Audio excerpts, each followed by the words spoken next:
വഴിക്ക് വടിയും പൊക്കണവും അപ്പവും പണവും ഒന്നും എടുക്കരുത്, 2 ഉടുപ്പും അരുത്. The Gospel according to St. Luke chapter 9, verse 3. Take nothing for your journey, no stuff, no bag, no bread, no money, not even an extra tunic. നിങ്ങളിൽ ആരാണ് ആയുസ് ഒരു ദിവസം കൂടിയെങ്കിലും നീട്ടിക്കിട്ടുവാൻ ആഗ്രഹിക്കാത്തത്?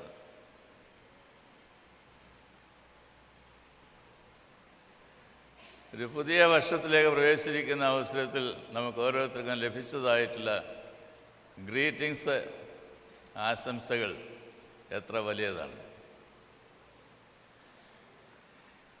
ഇന്ന് 1-ാം പാഠമായിട്ട് വായിച്ച ഭാഗത്ത് ദൈവം അബ്രാഹാമിനോട് പറയുകയാണ്, നീ നിൻ്റെ പിതൃദേശത്തെ വിട്ട് നിൻ്റെ ചാർച്ചക്കാരെയും വിട്ട് ഞാൻ നിന്നെ കാണിപ്പാനിരിക്കുന്ന ദേശത്തേക്ക് പോകണം. അബ്രാഹാമിന് അന്ന് 75 വയസ്സായിരുന്നു എന്നും രേഖപ്പെടുത്തിയിട്ടുണ്ട്.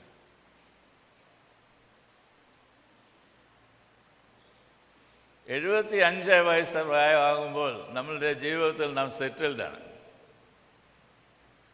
എല്ലാം വിട്ടേക്ക്, ഞാൻ നിന്നെ കാണിപ്പാനിരിക്കുന്ന ദേശത്തേക്ക് യാത്ര ചെയ്തു. ഇത് ദൈവത്തിൻ്റെ വചനത്തിൽ നിന്നാണ് ഞാൻ പറയുന്നത്.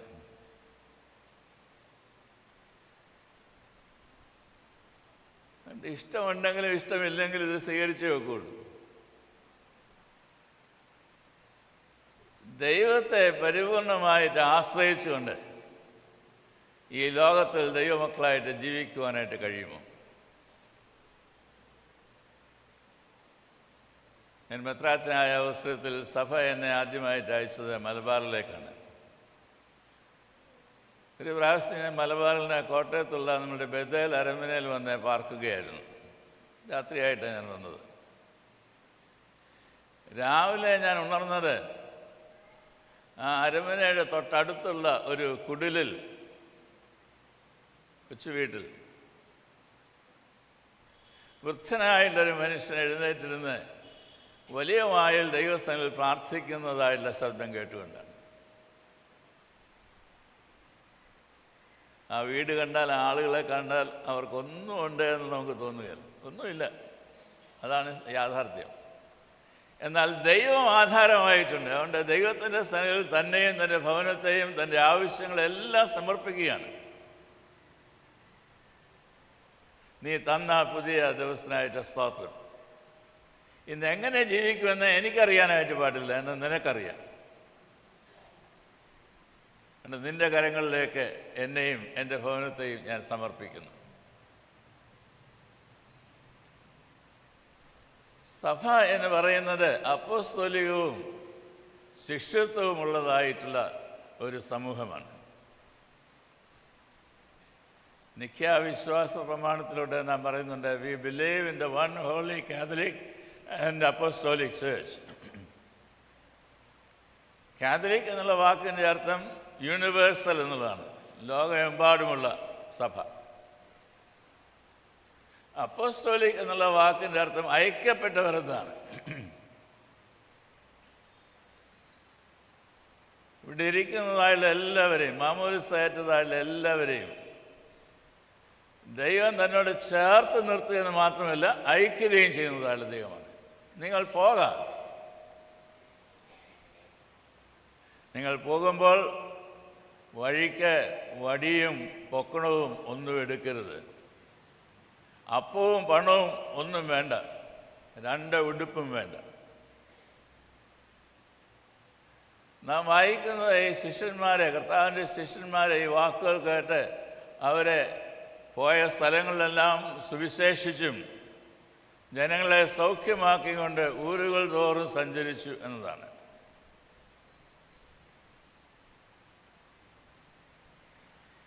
എനിക്കറിയാവുന്നതിൽ ഏറ്റവും പാവപ്പെട്ട അമ്മ എന്ന് ലോകം വിശേഷിപ്പിക്കുന്നതായിട്ട് ഒരു വ്യക്തിയേ ഉള്ളൂ, മദർ തെരേസ.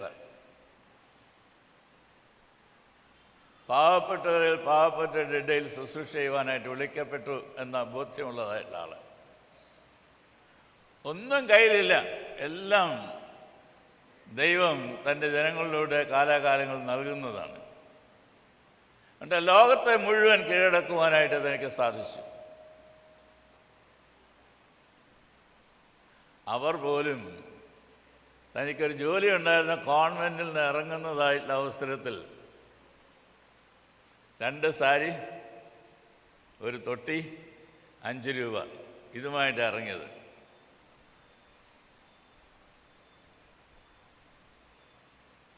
നാം ഉൽപ്പത്തി പുസ്തകത്തിൽ വായിക്കുന്നുണ്ട്, 12-ാം അധ്യായത്തിൽ ദൈവം അബ്രാഹാമിനെ വിളിച്ചതായിട്ടുള്ള അവസരത്തിൽ തൻ്റെ കൂടെയുള്ള ആടുമാടുകളെയൊക്കെ കൊണ്ടുപോയി. ലോത്തിനെയും കൊണ്ടുപോയി, സാറായെ കൊണ്ടുപോയി.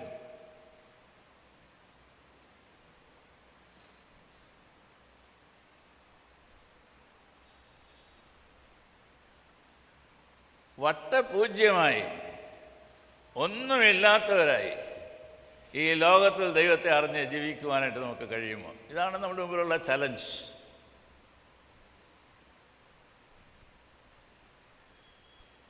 എല്ലാം ചരതിച്ച് വെച്ച് നമ്മളുടെ മക്കളുടെയും കൊച്ചുമക്കളുടെയും എല്ലാ ആവശ്യങ്ങൾക്ക് വേണ്ടി ഇതെല്ലാം ഉണ്ടാക്കി ഈ ലോകത്തിൽ ജീവിക്കുന്നതാണ് ധന്യമായിട്ടുള്ളത് എന്ന് ചിന്തിക്കുന്നതായിട്ടുള്ള പ്രിയമുള്ളവർ, ദൈവം ആധാരമായിട്ടില്ല എങ്കിൽ ഒന്നുമില്ല. ഇതെല്ലാം നശ്വരമാണ്, ആയുസ് പോലും നശ്വരമാണ്.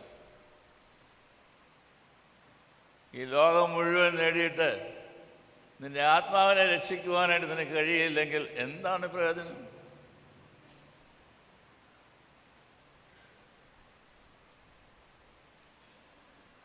അയച്ചവനായുള്ള ദൈവത്തിൽ വിശ്വാസം അർപ്പിക്കുവാനൊക്കെയാണ് നമുക്ക് ഇടയായിട്ട് തീരണം.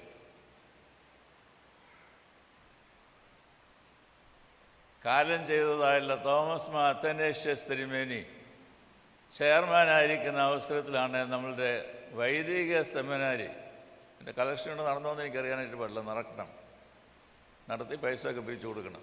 100 വർഷമായി പിരിക്കും. അത് BD ലെവലിലേക്ക് ആക്കുന്ന അവസരത്തിൽ സെറാമ്പിളിൽ നിന്ന് ചുമതലക്കാർ വന്നു, എല്ലാം ഒന്ന് നോക്കി കാണുന്നതിനായിട്ട്. ഇവിടെ BD അനുവദിച്ചാൽ ഇത് നടക്കുമോ ഇല്ലയോ എന്നറിയാൻ. അവർ നോക്കി, സ്ഥലമൊക്കെ കണ്ടു തൃപ്തിയായി, കെട്ടിടങ്ങളൊക്കെ കണ്ടു തൃപ്തിയായി. അവസാനം അവർ ചോദിച്ചു, ഇതിൻ്റെ മൂലധനം എന്തിയെ?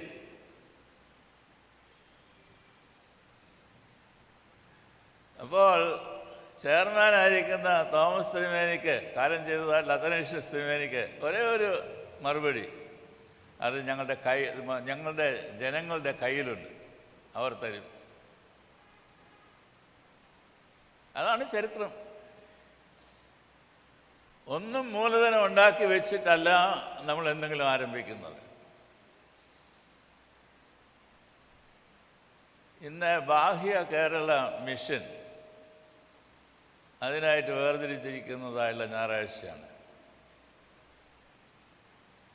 ഒരിക്കലും നമ്മളുടെ കവിയൂരുണ്ടായിരുന്നു, പുയ്യപ്പള്ളിയല്ല കവിയൂരുണ്ടായിരുന്നതായിട്ടുള്ള കുറച്ച് ആളുകൾ ഒരുമിച്ച് കൂടി പ്രാർത്ഥിച്ചു, കർത്താവേ, ഞങ്ങളെ ഈ ഭാരതത്തിൻ്റെ നടുഭാഗത്തേക്ക്, മധ്യപ്രദേശത്തേക്ക് അയക്കണം.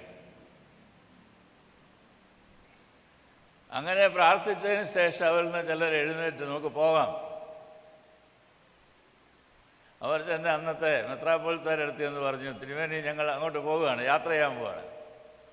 തിരുമേനി ഭാരതിയൊക്കെ നോക്കിയതിന് ശേഷം ആകെ കൈ കിട്ടതിൽ 5 രൂപ നോട്ടാണ്. അതെടുത്ത് അവർ കൊടുത്തിട്ട് പറഞ്ഞു, കുഞ്ഞുങ്ങളെ, എനിക്കിതേ ഉള്ളൂ തരാനായിട്ട്.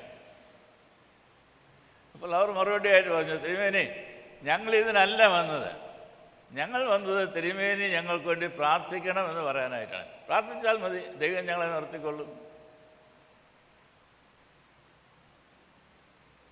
അവർ ചെന്നെത്തിയത് സത്ന എന്ന് പറയുന്നതായിട്ടുള്ള ഏരിയയിലാണ്. ഇന്ന് അവിടെ ഏകദേശം 100 ഏക്കർ സ്ഥലമാണ് നമുക്കുള്ളത്. ഒരു കോളേജുണ്ട്, സ്കൂളുകളുണ്ട്, അവിടെയുള്ള വിശ്വാസികൾക്ക് ആരാധിക്കുവാനായിട്ടുള്ളൊരു ആരാധനാലയമുണ്ട്. ഇതെല്ലാം ആര് തന്നു? ദൈവത്തിൽ വിശ്വസിച്ച് ജീവിക്കുന്നതിനായിട്ട് കഴിയുമോ? ദൈവത്തിൽ വിശ്വസിക്കുക.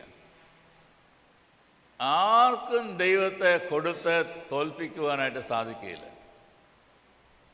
ആർക്കും. ദൈവം അത്രയ്ക്ക് സമ്പന്നനാണ്. 5 അപ്പവും 2 മീനും ഞാൻ വിവരിക്കേണ്ടതല്ല, ആവശ്യകതയില്ലല്ലോ. നിങ്ങൾ അവർക്ക് ഭക്ഷിപ്പാൻ കൊടുപ്പീൻ. എങ്ങനെ സാധിക്കും? ഇവിടെ ഒരു ബാലകനുണ്ട്, അവൻ്റെ കയ്യിൽ 5 അപ്പവും 2 മീനുമുണ്ട്. കൊണ്ടുപോവാ, അവരോടൊക്കെ ഇരിക്കാനായിട്ട് പറ. നിങ്ങൾ കൊണ്ടുപോയി കൊടുത്തു. ദൈവം വാഴ്ത്തി അത് അവർക്ക് നൽകി. ദൈവത്തിൻ്റെ വാഴ്വും അനുഗ്രഹങ്ങളുമാണ് ജീവിതത്തിൽ ലഭിക്കേണ്ടത്.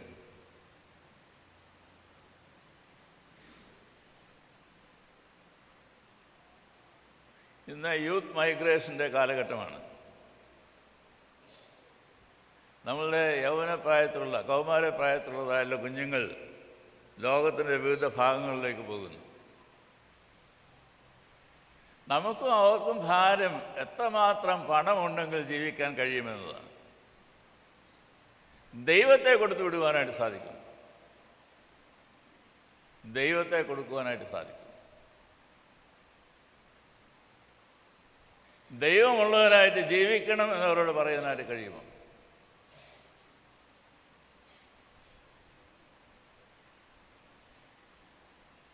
ഇന്ന് ബാഹ്യ കേരള മിഷനാണ് എന്ന് ഞാൻ സൂചിപ്പിച്ചുവല്ലോ. When was the last time? നിങ്ങളുടെ വികാരി എം ജോൺ അച്ഛനെ ഇരുത്തിക്കൊണ്ടാണ് ഞാൻ പറയുന്നത്. When was the last time that you prayed for someone who is willing to go for evangelistic work? ബാങ്കിൽ ജോലി കിട്ടുമെന്ന് അന്വേഷിക്കും. പേർഷ്യ പോകാൻ ഒക്കുമെന്ന് അന്വേഷിക്കും. പേർഷ്യയിലുള്ള ആൺമക്കളുണ്ടോ എന്ന് അന്വേഷിക്കും. ദൈവമുണ്ടോ അന്വേഷിക്കാനായിട്ട് സാധിക്കും. ഏത് ദാരിദ്ര്യത്തിലും ദൈവത്തോടൊന്നിച്ച് ജീവിക്കുവാനായിട്ട് സാധിക്കും എന്നത് പഠിപ്പിക്കുവാനായിട്ട് കഴിയും.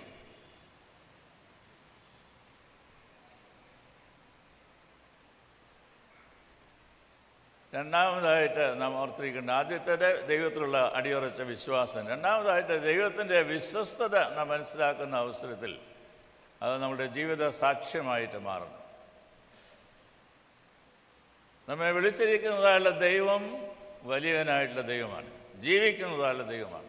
ആ ദൈവം വാഗ്ദത്തങ്ങളിൽ വിശ്വസ്തനാണ്. He will keep your promises. ദൈവം നമുക്ക് എന്തെങ്കിലും വാഗ്ദാനം ചെയ്തിട്ടുണ്ടെങ്കിൽ അത് പൂർത്തിയാക്കും. ആ ദൈവത്തെ വിശ്വസ്തനായിട്ട് എണ്ണിക്കൊണ്ട് വിശ്വസ്തയോടുകൂടി അവനെ അനുഗമിക്കുവാനായിട്ട് നമുക്ക് കഴിയുമെങ്കിൽ അതാണ് ജീവിത സാക്ഷ്യം.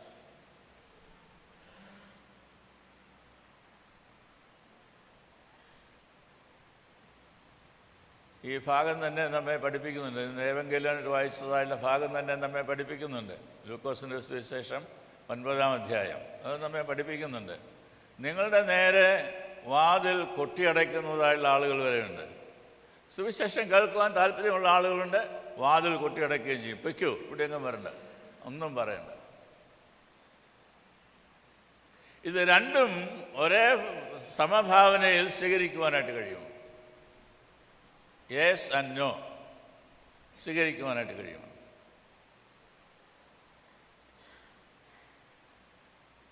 തിരസ്കാരത്തിൻ്റെ ഗർജനങ്ങൾ കേട്ട് മടുത്തു പോകാതെ കർത്താവിനെ അനുഗമിപ്പാനായിട്ട് ഇടയായി തീരുന്നവരാണ് വിശ്വസ്തരായിട്ട് ജീവിക്കുന്നു എന്ന് പറയാനായിട്ട് കഴിയുന്നത്. കാരണം ദൈവം വിശ്വസ്തനാണ്. ഒരു വാതിലടച്ചാൽ വേറൊരു വാതിൽ ദൈവം തുറന്നു തരും. ഒരു വാതിലടച്ചാൽ വേറൊരു വാതിൽ ദൈവം തുറന്നു തരും.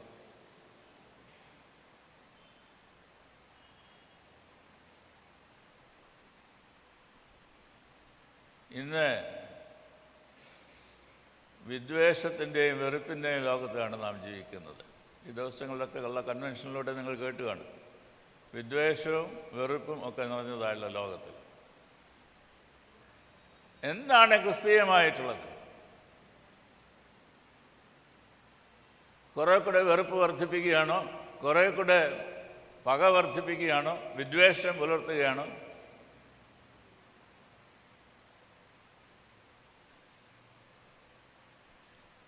നമുക്ക് ആരുടെയും ജീവിതത്തിൻ്റെ ഉയർച്ച ഇഷ്ടമില്ല. പണ്ട് ആളുകൾ പറയുന്ന പോലെ ഞണ്ടിൻ്റെ സ്വഭാവമാണ് ഉയരുന്നതിനെ കാലെ പിടിച്ച് താത്തിടുന്നു.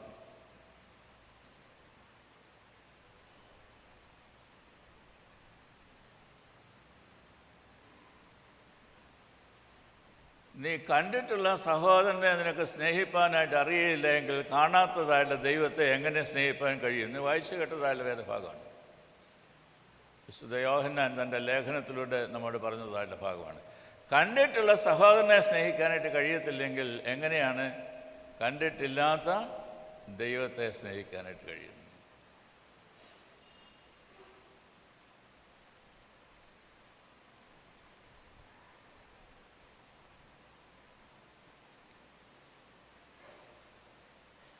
മധ്യപ്രദേശിലേക്ക് സുവിശേഷമായി പോകുന്നതിന് തന്നെ സമർപ്പിച്ചതായുള്ളൊരു വ്യക്തിയാണ് റാണി മറിയ, സിസ്റ്റർ റാണി മറിയ.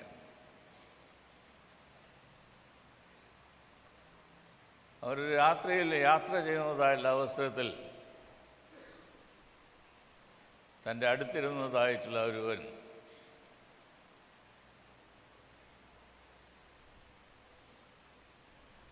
സുന്ദർ സിംഗ് അവളെ കത്തി കൊണ്ട് കുത്തി, പല പ്രാവശ്യം കുത്തി, ബസ്സിലിനെ വലിച്ച് എഴിച്ച് താഴെ ഗ്രൗണ്ടിൽ കൊണ്ടിട്ട് പിന്നെയും കുത്തി. അവൾ മരിച്ചു എന്ന് ബോധ്യപ്പെട്ട അവസരത്തിലാണ് പിന്നീട് ആ ബസ് യാത്ര ചെയ്തത്.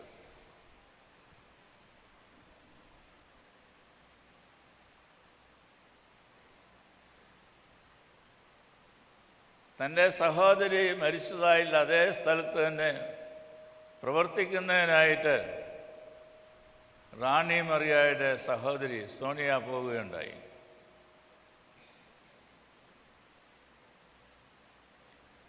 സോണി മറിയ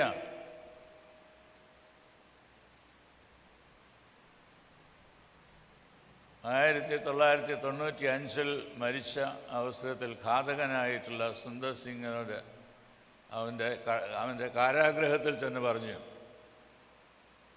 നീ ചെയ്തതായുള്ള എല്ലാ പാതകവും ക്ഷമിച്ചിരിക്കുന്നു.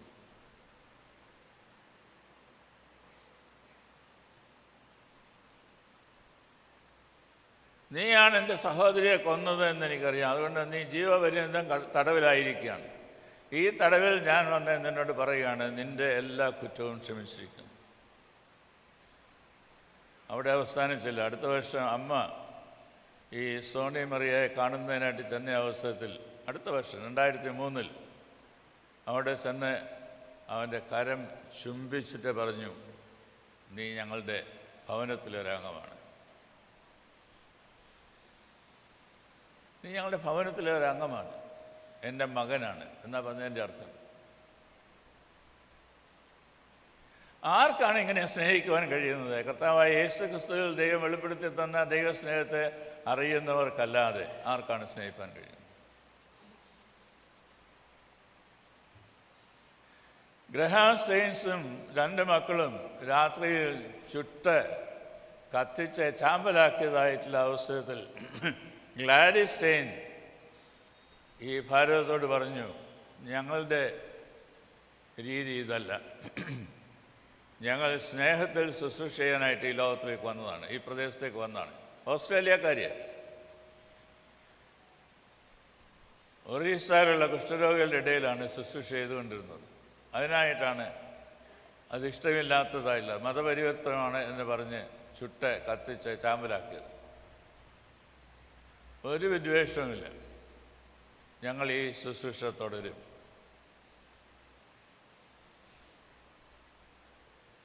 ഗ്ലാഡിസ് സ്റ്റെയിൻസും ഏക മകളും ശുശ്രൂഷ തുടർന്നു. പിന്നെ കുറേ വർഷങ്ങൾക്ക് ശേഷമാണ് അവർ മടങ്ങി ഓസ്ട്രേലിയയിലേക്ക് പോയത്. ഇന്ന് അവർ ഓസ്ട്രേലിയയിൽ താമസിക്കുന്നു.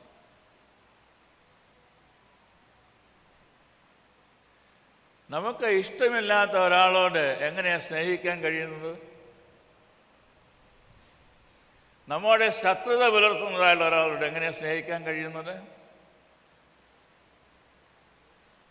എനിക്കൊരു നാളും കഴിയുകയില്ല എന്ന് പറയുന്നതായുള്ള ആളുകളുണ്ട്.